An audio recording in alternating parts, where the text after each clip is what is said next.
ورحمة الله.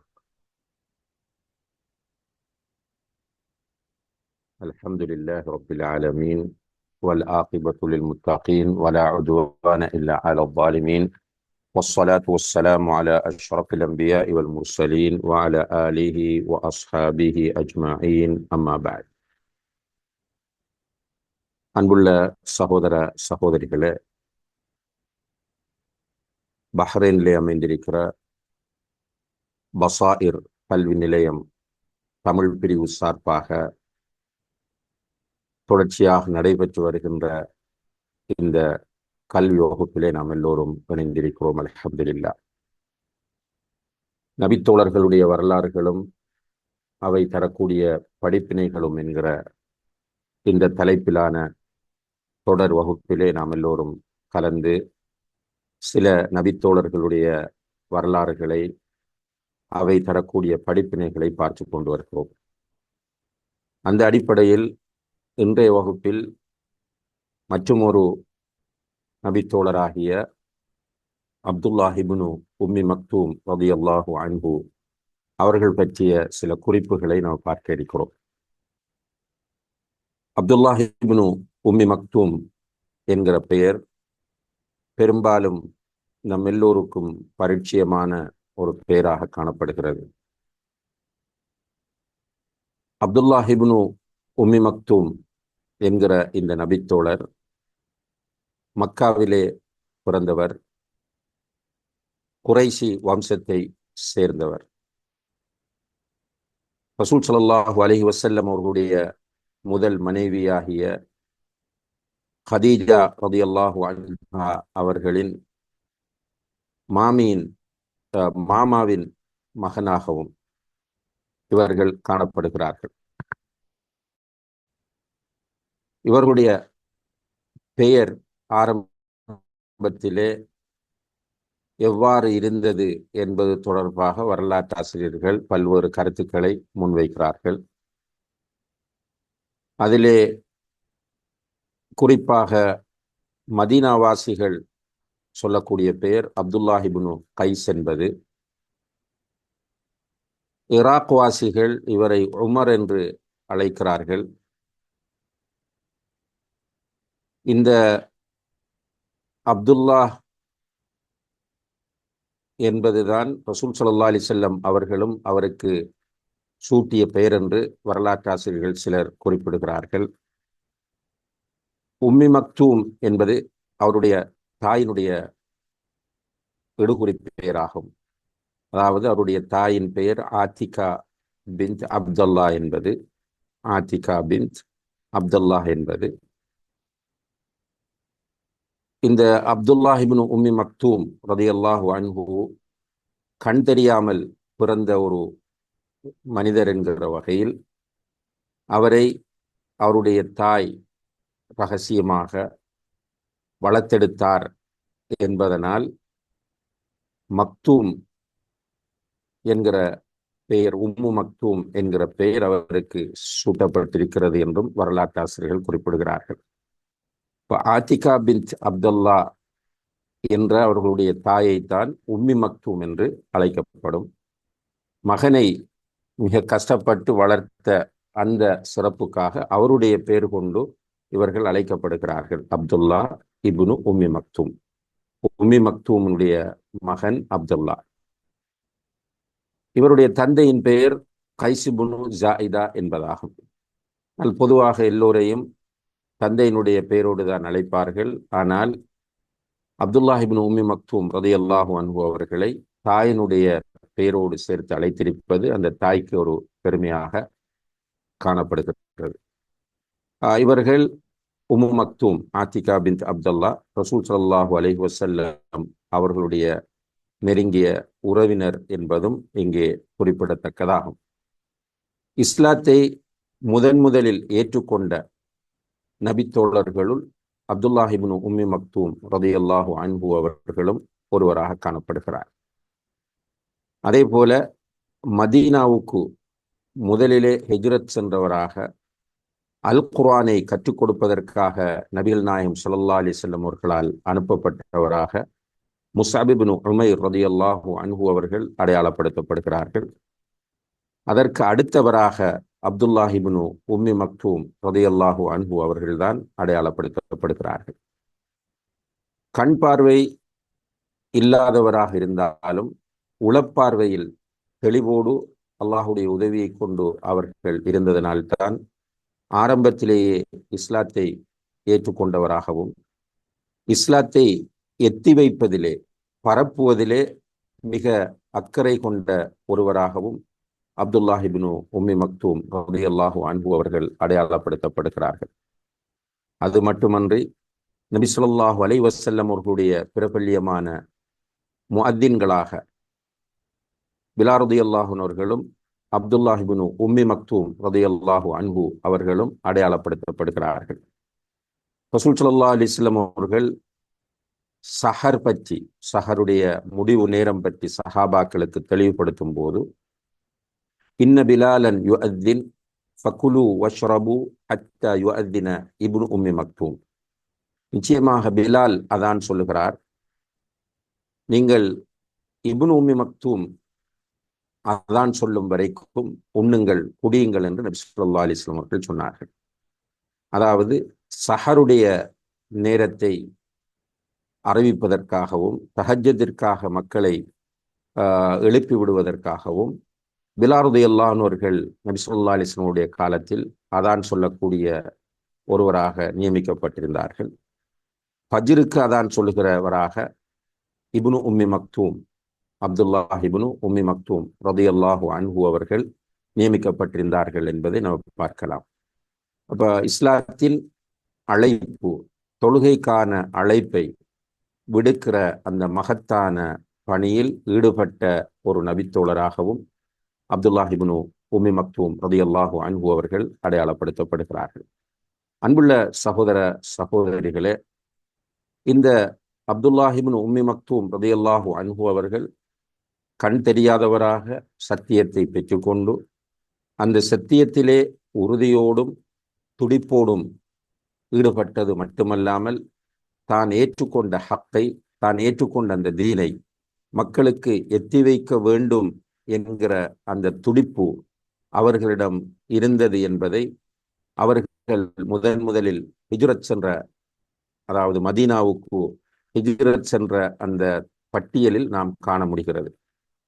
இதிலிருந்து நாம் பெற வேண்டிய பாடம் என்னவென்றால், உண்மையிலேயே சத்தியம் நம்முடைய உள்ளங்களுக்கு சரியாக பட்டுவிட்டால் அந்த சத்தியம் நம்மோடு மாத்திரம் நின்று விடாமல் மற்றவர்களுக்கும் அது கொண்டு போய் சேர்க்கப்பட வேண்டும் என்கிற அந்த ஆர்வம் நம்மிடத்திலே வரும். அதற்கு அப்துல்லாஹ் இப்னு உம்மி மக்தூம் ரலியல்லாஹு அன்ஹு அவர்களுடைய வரலாறு முக்கியமான ஒரு சான்றாக இருந்து கொண்டிருக்கிறது. இன்று நாம் இந்த மார்க்கத்தை மற்றவர்களுக்கு கொண்டு சேர்ப்பது என்பதை ஒரு சிரமமாக கருதுகிறோம், அல்லது இது நமக்கு தேவையில்லாத ஒன்று என்று நினைக்கிறவர்கள் தான் அதிகம். நமக்கேன் தேவையில்லாத வேலை? பொதுவாக அல்லாஹுடைய மார்க்கத்தை நாம் எத்தி வைக்க வந்தால் அப்போது எதிர்ப்புகளும் சவால்களும் சோதனைகளும் வருவது தவிர்க்க முடியாத ஒன்றாகும். இது அல்லாஹுடைய ஒரு வழிமுறையும் கூட. இந்த உலகத்தில் இந்த மார்க்கத்தை வந்த ரசூல்மார்கள் அவர்களுடைய நெருங்கிய உறவினர்களாலும் அவர்களுடைய காலத்தில் இருந்த ஆட்சியாளர்களாலும் கடுமையாக எதிர்க்கப்பட்டிருக்கிறார்கள், தனிமைப்படுத்தப்பட்டிருக்கிறார்கள், ஊரை விட்டு துரத்தப்பட்டிருக்கிறார்கள், கடுமையாக கொடுமைகளையும் துன்பங்களையும் சந்தித்திருக்கிறார்கள். இந்த அடிப்படையில் இன்றும் கூட, ஏன் உலகம் அழியும் வரைக்கும் இந்த மார்க்கத்தை சரியான முறையில் எத்தி வைக்க செல்லும் போது உடனடியாக எல்லோரும் நம்மை ஏற்றுக்கொள்ளப் போவதில்லை, எதிர்ப்பு வரும். அதனால்தான் அல்லாஹு தஆலாவும் சூரத்துல் அஸ்ரிலே நமக்கு சொல்லும் போது ஈமான் கொண்டு சாலிஹான நல்லமல்களை செய்து தாவாவில் ஈடுபட்டு சத்தியத்தை எத்தி வைக்கிற போது வரக்கூடிய சவால்களில், சோதனைகளில், பிரச்சனைகளில் பொறுமையை கடைபிடிக்கிறவர்களை தவிர மற்ற எல்லோரும் நஷ்டவாளிகள் என்று சொல்லி காட்டுகிறார். இதிலே ஈமான் கொண்டு சாலிஹான அமல்கள் செய்து தாவா செய்து தாவாவை தொடர்ந்து சோதனைகளில் பொறுமையாக இருப்பது என்கிற ஒரு விஷயத்தை அல்லாஹ் சுட்டி காட்டுகிறார். ஏனென்றால் தஅவா செய்யும் போது சோதனைகள், பிரச்சனைகள், சவால்கள் வரத்தான் செய்யும். அதற்காக நாம் ஓடி ஒதுங்கி இருக்கிறோம் என்றால் இந்த சத்தியத்தை நாம் சரியாக புரியவில்லை என்பது இதனுடைய அர்த்தமாக இருந்து கொண்டிருக்கிறது. அல்லாஹ் பாதுகாக்க வேண்டும். எனவே அப்துல்லாஹ் இப்னு உம்மி மக்தூம் ரலியல்லாஹு அன்ஹு என்கிற கண் தெரியாத நபித்தோழர் இந்த மார்க்கம் அவருக்கு கிடைத்ததை அவர் மகிழ்ச்சியோடு ஏற்றுக்கொண்டு அதிலே வந்த சவால்களை எல்லாம் சந்தித்து அவர் இந்த மார்க்கத்தை எத்தி வைக்கிற ஒரு முன்னணி தாயியாக முஸஅப் இப்னு உமைர் ரலியல்லாஹு அன்ஹு அவர்களுக்கு அடுத்ததாக மதீனாவுக்கு சென்றார்கள் என்றால் இது நம் ஒவ்வொருவரையும் கண்டிப்பாக சிந்திக்க தூண்ட வேண்டும். அதே போல அன்புள்ள சகோதர சகோதரிகளே, இந்த அப்துல்லாஹ் இப்னு உம்மி மக்தூம் ரலியல்லாஹு அன்ஹு அவர்கள் நபிகள் நாயகம் ஸல்லல்லாஹு அலைஹி வஸல்லம் அவர்களிடம் மதீனாவிலே வைத்து வந்து ஒரு கட்டத்தில் அனுமதி கேட்கிறார்கள் வீட்டில் தொழுவதற்கு.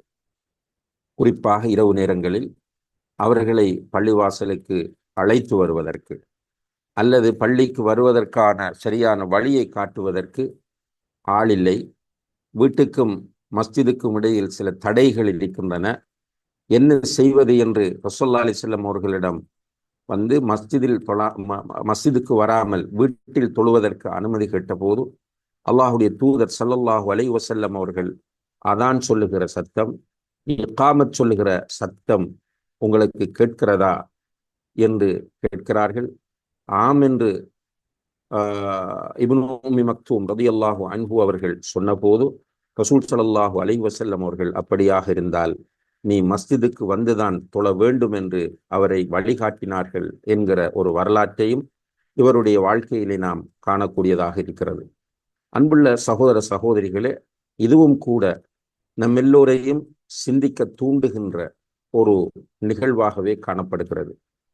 ஐங்கால தொழுகை ஒவ்வொரு முஸ்லிமின் மீதும், குறிப்பாக பருவ வயதை அடைந்த ஒவ்வொரு முஸ்லிமின் மீதும் கட்டாய கடமையாக இருக்கிறது. எந்த ஒரு காரணத்திற்காகவும் தொழுகையை விடுவதற்கு ஒரு முஸ்லிமுக்கு, பருவ வயதை அடைந்த முஸ்லிமுக்கு அனுமதியே கிடையாது. தொழுகையை விட்டால் அவருடைய நிலை என்ன என்பதிலே வேண்டுமென்று தொழுகையை அறவே தொழாமல் விடுவாராக இருந்தால் அறவே தொழுவதில்லை, வேண்டுமென்று விடுகிறார் என்றால் அவர் இஸ்லாத்தை விட்டு வெளியேறி விடுகிறார் என்கிற கருத்தை உலமாக்களில் ஒரு சாரார் மிக உறுதியாக முன்வைப்பதை நாம் கவனத்திலே கொள்ள வேண்டும். அவருடைய தனிப்பட்ட ரீதியிலே அவருடைய ஹுக்கும், அவர் காஃபிரா இல்லையா என்கிற வாத பிரதிவாதங்கள் இருந்தாலும் அல் குர்ஆனும் ஹதீஸும் மிக தெளிவாகவே தொழுகையை பற்றி சொல்வதை நாம் அறிந்திருக்கிறோம். தொழுதால் அவர்கள் மூமின்களாக கருதப்படுகிறார்கள். தொழுகையை விட்டால் அவர்கள் மூமின்களுடைய பட்டியலில் இருந்து நீங்கி விடுகிறார்கள். நபி ஸல்லல்லாஹு அலைஹி வஸல்லம் அவர்கள் சொன்னார்கள், அல் அஹ்துல்லதி பைனனா வ பைனஹும் அஸ்ஸலா, நமக்கும் அவர்களுக்கும் இடையில் உள்ள உடன்படிக்கை தொழுகைதான் என்று சொன்னார்கள். ஃபமன் தரக்கஹா ஃபக்த் கஃபர், யார் அந்த தொழுகையை விடுகிறாரோ அவர் காஃபிராகி விடுகிறார் என்று சொன்னார்கள். அதே போல இன்னும் பல ஹதீஸ்கள் தொழுகையின் முக்கியத்துவத்தை நமக்கு சொல்லுகின்றன. உமர் ரலியல்லாஹு அன்ஹு அவர்கள் தன்னுடைய மரண படுக்கையில் இருந்து கொண்டு சொன்னார்கள், லா ஹவ்வ ஃபில் இஸ்லாமி லிமன் தரக்க ஸலா, தொழுகையை விட்டவனுக்கு இஸ்லாத்திலே எந்த பங்கும் கிடையாது என்று சொன்னார்கள். இந்த குர்ஆன் வசனங்கள், ஹதீஸ்களை அடிப்படையாக வைத்து இமாம்கள், கண்ணியத்திற்குரிய இமாம்களாகிய அபு ஹனீஃபா, மாலிக், ஷாஃபிஈ, அஹ்மத் இப்னு ஹம்பல் ரஹிமஹுமுல்லாஹ் போன்ற அறிஞர்கள் தொழுகையுடைய விஷயத்தில் மிக கடுமையான தீர்ப்புகளை அவர்கள் வழங்கியிருப்பதை நாம் காணக்கூடியதாக இருக்கிறது. ஒவ்வொரு முஸ்லிமும் ஐங்கால தொழுகையை உரிய நேரத்தில் நிறைவேற்ற வேண்டும். இன்ன ஸலாத்த கானத் அலல் முஃமினீன கிதாபம் மௌகூதா, நிச்சயமாக தொழுகை மூமின்களுக்கு நேரம் நிர்ணயிக்கப்பட்ட ஒரு கடமையாக இருக்கிறது என்று அல்லாஹ் குர்ஆனிலே சொல்கிறான். ஒவ்வொரு தொழுகைக்கும் ஆரம்ப நேரம் இருக்கிறது, முடிவு நேரம் இருக்கிறது. அதற்குள் தொழுதுவிட வேண்டும். அதே போல தொழுகையிலே சுறுசுறுப்போடும் இறையச்சத்தோடும் தொழுகையிலே கவனம் செலுத்த வேண்டும், ஈடுபாடு காட்ட வேண்டும். மூமின்களை பற்றி சொல்லும் போது அல்லதீனஹும் ஃபீ ஸலாத்திஹிம் காஷிஊன், மூமின்கள் தொழுகையிலே பயபக்தியோடு இறையச்சத்தோடு இருப்பார்கள் என்று சொல்கிறார். வல்லதீனஹும் அலா ஸலவாத்திஹிம் யுஹாஃபிதூன், அவர்கள் தங்களுடைய தொழுகையை பேணி தொழக்கூடியவர்களாக இருப்பார்கள் என்று சொல்கிறார். அதே நேரத்தில் முனாஃபிக்குகளை பற்றி சொல்லும்போது இதா காமு இல ஸலாத்தி காமு குசாலா என்று சொல்கிறார். அவர்கள் தொழ வந்தால் சோம்பேறிகளாக வருவார்கள். யுராஊன் அன்னாஸ், மனிதர்களுக்கு காட்டுவதற்காக, நான் தொழுகிறேன் என்று ஒரு பதிவை ஏற்படுத்துவதற்காக தொழ வருவார்கள். இது முனாஃபிக்குகள் என்று சொல்லி காட்டுகிறார். நபி ஸல்லல்லாஹு அலைஹி வஸல்லம் அவர்கள் சொல்கிறார்கள், என்னுடைய கண் குளிர்ச்சி தொழுகையிலே இருக்கிறது என்று சொல்கிறார்கள். மன நிம்மதி தொழுகையிலே இருக்கிறது என்று சொல்கிறார்கள். முனாஃபிக்குகளுக்கு கஷ்டமான தொழுகை இஷா தொழுகையும் ஃபஜ்ர் தொழுகையும் என்று நபி ஸல்லல்லாஹு அலைஹி வஸல்லம் அவர்கள் சொல்கிறார்கள். இவ்வாறான செய்திகளை எல்லாம் முஸ்லிம்களாகிய நாம் கவனத்திலே கொள்கிற அதே நேரத்தில் ஆண்களை பொறுத்தவரையில் அவர்கள் ஜமாத்துடன் அந்த தொழுகையை நிறைவேற்றுவதும் வலியுறுத்தப்பட்டிருக்கிறது என்பதை அப்துல்லாஹ் இப்னு உம்மி மக்தூம் ரலியல்லாஹு அன்ஹு அவர்கள் வீட்டில் தொழுவதற்கு அனுமதி கேட்ட நேரத்தில் அல்லாஹுடைய தூதர் வழங்காமல் மஸ்ஜிதிலே நீ தொழ வேண்டும் என்று சொன்னதிலிருந்து நாம் புரிந்து கொள்ளக்கூடியதாக இருக்கிறது. அதே போல அன்புள்ள சகோதர சகோதரிகளே, ரசூல் ஸல்லல்லாஹு அலைஹி வஸல்லம் அவர்கள் மக்காவுடைய காலத்திலே மக்காவிலே இருந்த பிரமுகர்கள், சமுதாயத்தில் விஐபிகளாக பார்க்கப்பட்டவர்கள் இஸ்லாத்தை ஏற்றுக்கொள்ள வேண்டும் என்பதிலே கூடுதல் கவனம் செலுத்தி கொண்டிருந்தார்கள். அந்த அடிப்படையில் ரசூலுல்லாஹி அலைஹி வஸல்லம் அவர்கள் சில முக்கியமான பிரமுகர்களை அவ்வப்போது தேடி சந்திப்பார்கள். சில நேரங்களில் அவர்கள் வருகிற போது அவர்களுடைய வருகையை பயன்படுத்தி கொள்வார்கள். இந்த அடிப்படையில் தான் ஒரு நாள் நபிகள் நாயகம் ஸல்லல்லாஹு அலைஹி வஸல்லம் அவர்கள் குறைஷியர்களில் முக்கியமான ஒரு பிரமுகரோடு பேசிக் கொண்டிருக்கிறார்கள். அவருக்கு இஸ்லாத்தை பற்றி சொல்லிக் கொண்டிருக்கிறார்கள். அந்த நேரத்தில் அப்துல்லாஹ் இப்னு உம்மி மக்தூம் ரலியல்லாஹு அன்ஹு அவர்கள் அங்கே வருகிறார்கள். உண்மையிலே அப்துல்லாஹ் இப்னு உம்மி மக்தூம் ரலியல்லாஹு அன்ஹு அவர்கள் ஒரு பெரிய சமூக அந்தஸ்துள்ள ஒருவராக மக்காவிலே இருக்கவில்லை. அவர் ஒரு சாதாரணமான ஒருவராகவே கருதப்பட்டவர். இப்போ இந்த விஐபிகளுடைய மனநிலை என்னவென்றால், ரசூல் ஸல்லல்லாஹு அலைஹி வஸல்லம் அவர்களோடு பெரிய கௌரவமானவர்கள் இருக்க வேண்டும் என்று நினைக்கிறவர்கள். அது பொதுவாக இருக்கக்கூடிய உளவியலாகும். இந்த உளவியலை கருத்தில் கொண்டு ரசூல் ஸல்லல்லாஹு அலைஹி வஸல்லம் அவர்கள் அப்துல்லாஹ் இப்னு உம்மி மக்தூம் ரலியல்லாஹு அன்ஹு அவர்கள் அந்த இடத்திற்கு வருகை தந்து ரசூலுல்லாஹி அலைஹி வஸல்லம் அவர்களிடத்தில் மார்க்கம் தொடர்பாக சில விஷயங்களை கேட்க ஆரம்பித்த போது அல்லாஹுடைய தூதரின் முகத்திலே ஒரு வெறுப்போடு கூடிய மாற்றம் ஏற்பட்டது. அவர்கள் தங்களுடைய முகத்தை சற்று சுளித்துக் கொள்கிறார்கள். இந்த நேரத்தில் அல்லாஹு தஆலா சூரத்து அபஸ என்கிற அத்தியாயத்தின் ஆரம்ப சுமார் 14 வசனங்களை இறக்கி வைக்கிறான். அபஸ வ தவல்லா அன் ஜாஅஹுல் அஅமா வமா யுத்ரீக லஅல்லஹு யஸக்கா அவ் யذكரு ஃபதன்ஃபஅஹு ذிக்ரா என்று வரக்கூடிய 16 வசனங்களை, அதாவது ஃபமன் ஷாஅ ذكر في صحف مكرمة مرفوعة مطهرة بأيدي سفرة كرام بررة என்று முடிகிற வரைக்குமாக சூரத்து அபஸவினுடைய 16 வசனங்களை அல்லாஹு தஆலா அந்த நேரத்திலே இறக்கி வைக்கிறார். உடனே ரசூலுல்லாஹி அலைஹி வஸல்லம் அவர்கள் தன்னுடைய நிலைப்பாட்டை மாற்றிக்கொண்டார்கள். உண்மையிலேயே ஒரு நபித்தோழருக்காக அல்லாஹு தஆலா நபிகள் நாயகம் ஸல்லல்லாஹு அலைஹி வஸல்லம் அவர்களை கண்டித்து அல் குர்ஆன் வசனங்களை இறக்கி வைத்தான் என்று சொன்னால் அது அப்துல்லாஹ் இப்னு உம்மி மக்தூம் ரலியல்லாஹு அன்ஹு அவர்களுக்காக இறக்கப்பட்ட இந்த வசனங்கள் தான் என்பதை நாம் கவனத்திலே கொள்ள கடமைப்பட்டிருக்கிறோம். இந்த இடத்திலே அன்புள்ள சகோதர சகோதரிகள், நாம் பெற வேண்டிய பாடம் என்னவென்று சொன்னால், அப்துல்லாஹ் இப்னு உம்மி மக்தூம் ரலியல்லாஹு அன்ஹு அவர்களுடைய சிறப்பு என்கிற ஒரு பகுதி இருக்கிற அதே நேரத்தில் நம்முடைய மனநிலைகள் எப்போதும் மூமின்கள் என்று வந்தால் அல்லாஹ்விடத்தில் அவர்கள் கண்ணியமானவர்கள் என்ற அடிப்படையில் நம்மிடத்திலும் அவர்கள் கண்ணியமாகவே இருக்க வேண்டும். அல்லாஹ் அல் குர்ஆனிலே சொல்கிறார், இன்ன அக்ரமக்கும் இன்தல்லாஹி அத்காக்கும், உங்களிடத்திலே கண்ணியமானவர் அல்லாஹ்விடத்தில் கண்ணியமானவர் யார் என்றால் உங்களிலே அல்லாஹ்விடத்தில் கண்ணியமானவர்கள் யார் என்றால் உங்களில் தக்வா உள்ளவர்கள். வலில்லாஹில் இஸ்ஸத்து வலி ரசூலிஹி வலில் முஃமினீன். நிச்சயமாக இஸ்ஸத் என்ற அந்த கண்ணியம் அல்லாஹுக்கும் அல்லாஹுடைய தூதருக்கும் மூமின்களுக்கும் இருக்கிறது என்று அல்லாஹு தஆலா சொல்லி காட்டுகிறார். உண்மையிலே அன்புள்ள சகோதர சகோதரிகளே, அல்லாஹுடைய பார்வையில் மூமின்கள் கண்ணியமானவர்கள். அவர்கள் அடிமைகளாக இருக்கலாம், ஏழைகளாக இருக்கலாம், உடல் நலம் பாதிக்கப்பட்டவர்களாக இருக்கலாம், அல்லது வேறு ஒரு நிலையில் இருக்கலாம். எந்த நிலையில் இருந்தாலும் முஃமின் என்று வந்தால் அவர் அல்லாஹுடைய பார்வையில் கண்ணியமானவர். அல்லாஹுடைய பார்வையில் கண்ணியமான ஒருவராக இருக்கிறவர் நிச்சயமாக மூமின்களாகிய நம்முடைய பார்வையிலும் கண்ணியமானவராகவே இருக்க வேண்டும். அவர் ஏழை என்பதற்காக, அவர் அழகு இல்லை என்பதற்காக, அவர் நோய்வாய்ப்பட்டிருக்கிறார் என்பதற்காக, இவர் கந்தலாடை அணிந்திருக்கிறார் என்பதற்காக, இப்படியான காரணங்களை வைத்து அவர்களை இழிவாக பார்ப்பதோ ஒதுக்குவதோ கூடாது என்கிற மிக முக்கியமான ஒரு பாடமும் இந்த வரலாற்றிலிருந்து நமக்கு கிடைக்கக்கூடியதாக இருக்கிறது.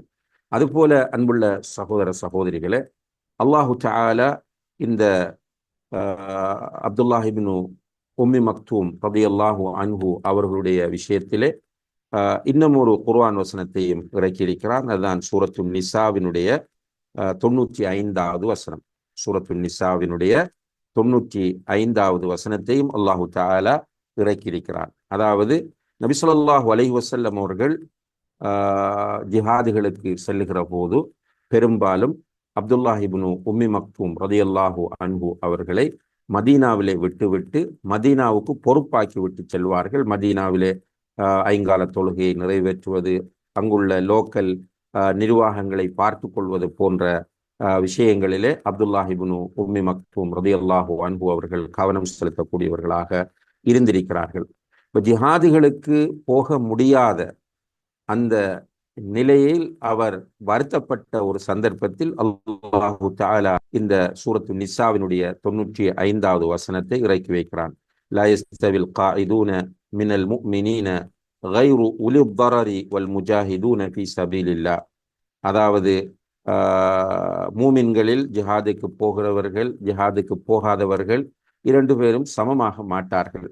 ஆனால் கைரு உலில் தரர், நியாயமான காரணங்கள் உள்ளவர்களை தவிர, உலுத்தரர் என்றால் சங்கடங்கள் தடங்கல்கள் உள்ளவர்கள் என்று அல்லாஹு தஆலா இங்கே அப்துல்லாஹ் இப்னு உம்மி மக்தூம் ரலியல்லாஹு அன்ஹு அவர்களை நாடுவதாக நாம் ஹதீஸ்களின் மூலம் தெரிந்து கொள்ளக்கூடியதாக இருக்கிறது. அப்ப இந்த வசனம் புகாரியில் இடம்பெறக்கூடிய ஒரு ரிவாயத்தின் அடிப்படையில் இந்த வசனம் சூரத்து நிசாவினுடைய 95வது வசனமும் அப்துல்லாஹ் இப்னு உம்மி மக்தூம் ரலியல்லாஹு அன்ஹு அவர்களுடைய விஷயத்தில் அருளப்பட்டது என்பதை நாம் புரிந்து கொள்ள வேண்டும்.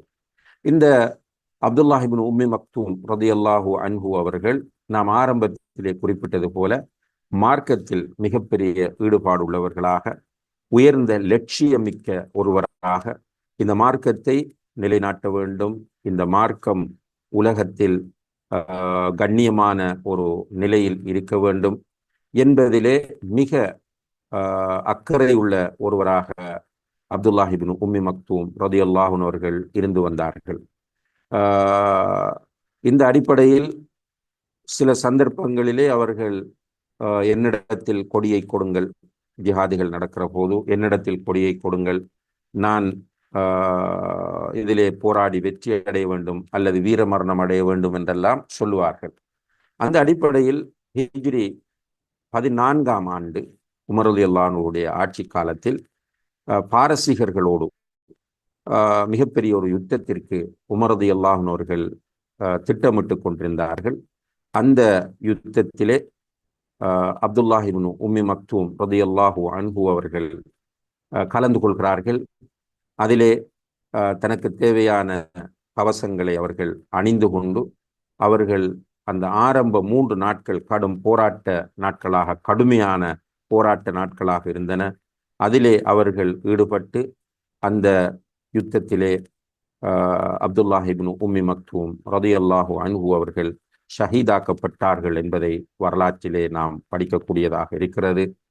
தீனுக்காக கண் தெரியாத ஒரு நபித்தோழர் தன்னுடைய உயிரை பணயம் வைத்து போராடி மிக மகத்தான ஒரு வெற்றிக்கு காரணமாக அமைந்திருக்கிறார்கள் என்கிற இந்த வரலாறு நிச்சயமாக நம்முடைய உறங்கிக் கொண்டிருக்கக்கூடிய உள்ளங்களை தட்டி எழுப்பும் என்பதிலே சந்தேகம் இருக்க முடியாது. எல்லாம் வல்ல அல்லாஹ் ஜல்ல ஷானஹு தஆலா அப்துல்லாஹ் இப்னு உம்மி மக்தூம் ரலியல்லாஹு அன்ஹு அவர்களையும் ஏனைய எல்லா நபித்தோழர்களையும் பொருந்திக் கொள்ள வேண்டும். அதே போல அவர்களுடைய வாழ்க்கையிலிருந்து நாம் பெறக்கூடிய நல்ல பாடங்களை நம்முடைய வாழ்க்கையில் எடுத்து நடக்கின்ற அல்லாஹ் நம் எல்லோருக்கும் தௌஃபீக் செய்ய வேண்டும் என்று பிரார்த்தித்து இன்றைய இந்த வகுப்பை நிறைவு செய்கிறோம். وآخر دعوانا أن الحمد لله رب العالمين والسلام عليكم ورحمة الله وبركاته.